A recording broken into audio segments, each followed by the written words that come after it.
तो चलो शुरू करते हैं हम लोग अपनी आज की क्लास, है ना, जिसमें हम लोग मेनली जो पढ़ने वाले हैं, हमारा पिछली क्लास में चर्चा थी संयोजन के बारे में, है ना, तो जिसमें हमने श्रेणी क्रम और समांतर क्रम के बारे में पढ़ा था। तो हमारे पास श्रेणी क्रम में हमने क्या देखा था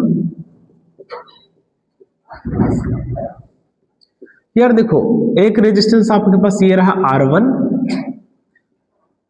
एक रेजिस्टेंस ये है R2 और एक ये तुमने जोड़ा है R3 और तीनों को किसी एक बैटरी से जोड़ दिया। यहां से करंट कुछ गई है I1, इसके क्रॉस कुछ V1 V2 V3 वोल्टेज था, बैटरी का नेट पोटेंशियल इतना था। तो आपने देखा था कि जो R इक्विवेलेंट आया था वो निकल के आया था R1 plus R2 plus R3 dot dot, ये सारी कहानी है ना। और उसके बाद हमने कहा था कि अगर ये सारे के सारे n समान प्रतिरोध जुड़े हुए हैं श्रेणी क्रम में, तो R इक्विवेलेंट जो निकल के आता है वो आता है n इंटू R। यही बात थी, है ना। अब आज की जो हम चर्चा करेंगे वो हम थोड़ा सा देख लेते हैं समांतर क्रम, है ना।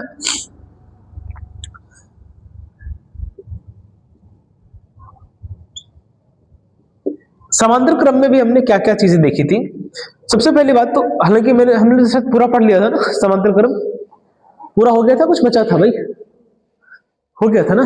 चलो एक बार के लिए क्विक देख लेते हैं थोड़ा सा, है ना, 2 मिनट लगेगा। कि भैया ये मान लो एक प्रतिरोध है R1, ये एक प्रतिरोध है R2 और ये एक प्रतिरोध है R3, ठीक है। और ये इनको हमने समांतर क्रम में जोड़ दिया और इनके सिरों पर एक क्या लगा दी है, बैटरी लगा दी V वोल्ट। तो होता क्या है कि मैं देखो यहां से जितनी भी करंट आई, ठीक है, अब टोटल करंट जाने के 3 रास्ते। यहां पर देखो एक ही रास्ते थे तो सब में करंट सेम जा रही थी। श्रेणी क्रम में क्या था, सब में करंट सेम थी, विभव अलग अलग था। पर यहां पे क्या हो रहा है कि देखो ये दोनों पॉइंट्स के बीच का विभवांतर वही होगा जो बैटरी का है, सही बात है। यहां से यहां और यहां से यहां जुड़ा हो, बीच में तो कुछ लगा नहीं है। तो यहां पर धारा के जाने के अलग अलग रास्ते हैं। तो हम ये देखते हैं क्या कि इसके अंदर जो कुल धारा होती है वो भी अलग अलग होती है। यहां पे क्या हो रहा है कि जो धारा है वो अलग अलग है, धारा क्या है, भिन्न भिन्न है और विभव समान है। क्या है भैया, यहाँ पर विभव समान है। बट यहां क्या था कि धारा समान थी और विभव अलग अलग था।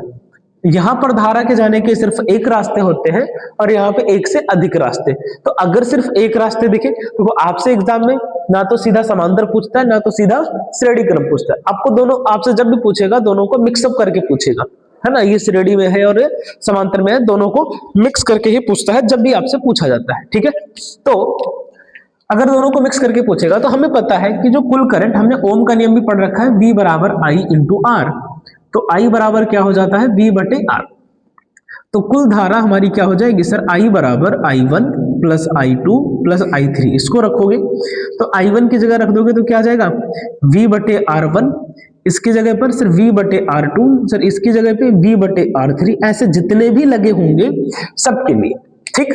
अब आगे हम बढ़ेंगे तो हमने क्या देखा कि I बराबर होता है, तो हम ये चाहते हैं कि इन तीनों को हटाओ, इसकी जगह पर एक ही लगा दो, तो उसके लिए क्या हो जाएगा, जो है इक्विवेलेंट रेजिस्टेंस R इक्यू, है ना। अब इसके बाद ये हमारा V सब में से कॉमन ले लो तो क्या बचेगा, 1/R1 प्लस 1/R2 प्लस जितने भी, ये कट जाएगा। तो यहां नेट इक्विवेलेंट तुम्हें मिला है 1/R1 प्लस 1/R2 प्लस जितने भी होंगे। अब अगर वही कहानी है, मैंने आपको ये भी बताया था कि अगर यहाँ पे हमने सिर्फ 2 प्रतिरोध ले लिए, कितने हैं अपने पास, सिर्फ 2 हैं, तो क्या मिलेगा, ये R2 ये प्लस का R1। तो ये 2 के केस में हम निकालते हैं, हमने आपको सीधा सीधा बताया था कि ऊपर करो गुणा और नीचे करो योग, है ना। क्या करना है, ऊपर गुणा करना है और नीचे योग करना है। कैसे आता है, वही ये इधर जाएगा तो R2, इधर जाएगा प्लस R1, तो क्या बचेगा, R2 प्लस R1 बटे में R1 इंटू R2। अभी R इक्विवेलेंट 1 है ना, पलट देंगे तो R1 इंटू R2 ऊपर चला जाएगा और ये नीचे आ जाएगा। सिर्फ इतनी सी 2 स्टेप की बात है। और अगर n प्रतिरोध आपने जोड़ रखे हैं तो यहाँ पर जो पैरेलल में आ जाता है ये आपको मिलता है R बटे n। वही कहानी कर सकते हो आप यहाँ पर भी। सब अगर सेम होंगे तो क्या लिखोगे, 1/r plus 1/r plus 1/r, ऐसे चलता जाएगा n टाइम्स, है ना। एक है तो 1/r, 2 होगा 2/r, 3 होगा 3/r, तो n होगा तो n/r। जैसे पलट देंगे तो क्या आ जाएगा, r/n आ जाएगा। ठीक है, ये हमने समांतर क्रम के बारे में भी पूरी चर्चा की थी। अब हम आज बात करेंगे इन पे कुछ छोटे मोटे सवालों की। 2-4 क्वेश्चंस देखते हैं, थोड़ा सा मजा आएगा करके।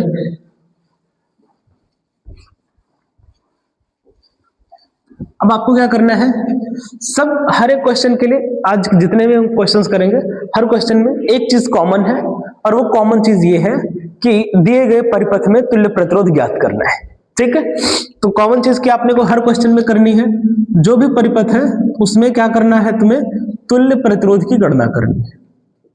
कुल नहीं, तुल्य प्रतिरोध, है ना, ये दिमाग में रखना पड़ेगा आपको। ठीक है, बट ये आपको कंडीशन भी देखनी पड़ेगी कि भैया हम लोग श्रेणी क्रम में कर रहे हैं या फिर समांतर क्रम में है, इनको भी थोड़ा सा आपको देखना पड़ेगा। ठीक है, चलो, तो आई थिंक यहां पे क्लियर विजिबिलिटी होगी। ठीक है, देख लेते हैं।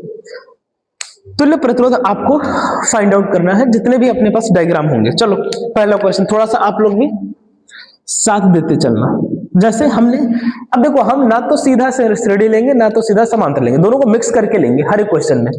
तो हमने यहां पर एक रेजिस्टेंस लगा दिया और 2 यहां लगा दिए। ठीक है ना, ये ए और बी के बीच हमने यहां पे कह दिया ये 2 ओम लगा हुआ है। चलो ये भी 2 ओम लगा हुआ है, ये इसको चलो हमने बोल दिया 3 ओम लगा हुआ है, और ये 6 ओम लगा हुआ है। अब बताओ यहाँ पे कुल कितने प्रतिरोध है, तुल्य प्रतिरोध निकालना। अब जरा ध्यान से देखो भाई, हमें एक बात मिल रही है, क्या मिल रहा है कि देखो यहां से जो भी करंट आई होगी, यहां पे करंट के जाने के 2 रास्ते हैं। इसका मतलब ये दोनों किसमें जुड़े हैं, समांतर क्रम में, है ना। तो आप ये लिखो कि भैया 3 ओम व 6 ओम ये किसमें है, समांतर क्रम में। और अभी अभी हमने कहा अगर 2 प्रतिरोध समांतर क्रम में है तो उनके लिए तुल्य प्रतिरोध क्या निकालते हैं, ऊपर करते हैं गुणा और नीचे करते हैं योग। यही बात की, ऊपर गुणा नीचे योग, है ना, 2 के केस में। तो यह आ जाएगा 6 त्रिक 18, 6 3 9, कितना आ गया 2 ओम। अब इन दोनों के बराबर तुमने निकाल लिया, यानी जो काम ये दोनों प्रतिरोध समांतर क्रम में लग के कर रहे हैं वही काम कौन करेगा, 2 ओम का प्रतिरोध करेगा। यानी इनको हटाओ और इनकी जगह पर क्या लगा दो, इन दोनों की जगह पर क्या लगा दो भैया, एक 2 ओम का प्रतिरोध लगा दो, और इधर भी क्या है 2 ओम है। अब ये दोनों किसमें है भैया, ये दोनों किसमें है, एक ही रास्ता है करंट के जाने का, एक ही रास्ता है, तो इसका मतलब ये दोनों किसमें है, श्रेणी क्रम में है। तो ये 2 ओम और 2 ओम किसमें है, 2 ओम व 2 ओम ये हमारे पास है श्रेणी क्रम में। और अगर ये श्रेणी क्रम में है तो तुल्य प्रतिरोध श्रेणी क्रम का क्या हो जाएगा, सर ये हो जाएगा 2 + 2 = 4। ये हमारा फाइनल जवाब होगा। यानी कि 2 ओम 3 ओम और 6 ओम प्रतिरोध को हमने इस तरीके से अरेंज किया है कि ये ऐसे बिहेव कर रहे हैं जैसे मानो कितने हो, 4 ओम के प्रतिरोध हो। अब यही कहानी नेक्स्ट क्वेश्चन की तरफ देखो जरा, अगला एग्जांपल हमने क्या किया, इस बार के लिए ये एक प्रतिरोध लगाया और 1 2 3 यहां लगा दिया, फिर 1 यहां लगा दिया। ठीक है, कोई समस्या। अब हमने कहा ये प्रतिरोध हमारा है मान लो 3 ओम का, सारे 3 ओम के, चलो ले लेते हैं सारे के सारे कितने ओम के हैं, 3 ओम के, सारे के सारे 3 ओम के। ये बी है और ये पॉइंट ए है, ए और बी के बीच क्या करना है, तुल्य प्रतिरोध बताना है। ठीक है, तो चलो इनको कुछ नाम दे देते हैं। इसको हमने बोल दिया है, चलो छोड़ो, बोल देते हैं R1 R2 R3 R4 R5। कोई दिक्कत है? अब अगर आप ध्यान से देखो तो ये R2 R3 R4 तीनों किसमें है, समांतर क्रम में है।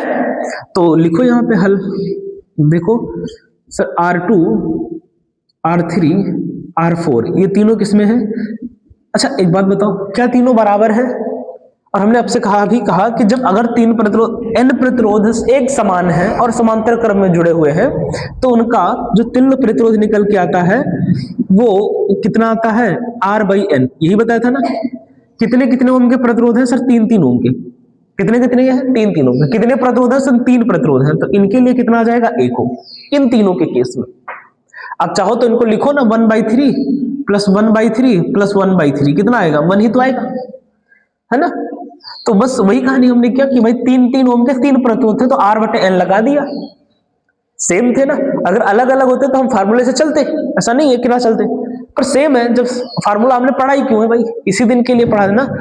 तो ये आपके पास आ जाएगा R/N। चले आगे बढ़े। तो अब देखो ये इधर क्या लगा हुआ था सर, 3 ओम का प्रतिरोध। अब इन तीनों को हटाओ, इन तीनों की जगह पर एक प्रतिरोध लगा दो, कितने ओम का, 1 ओम का।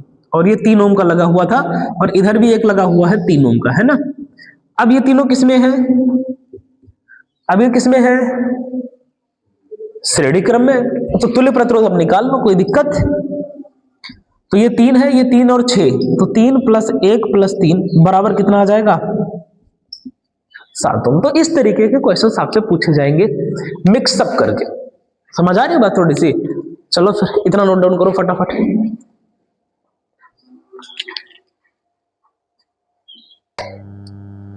चलो देखते हैं इन छोटे छोटे सवालों को। ये सारे आपके पीवाईक्यूज आए हुए क्वेश्चन है 2016, 2014, 2012, है ना, पुराने है नहीं, हम लोग के टाइम वाले हैं जब हम लोग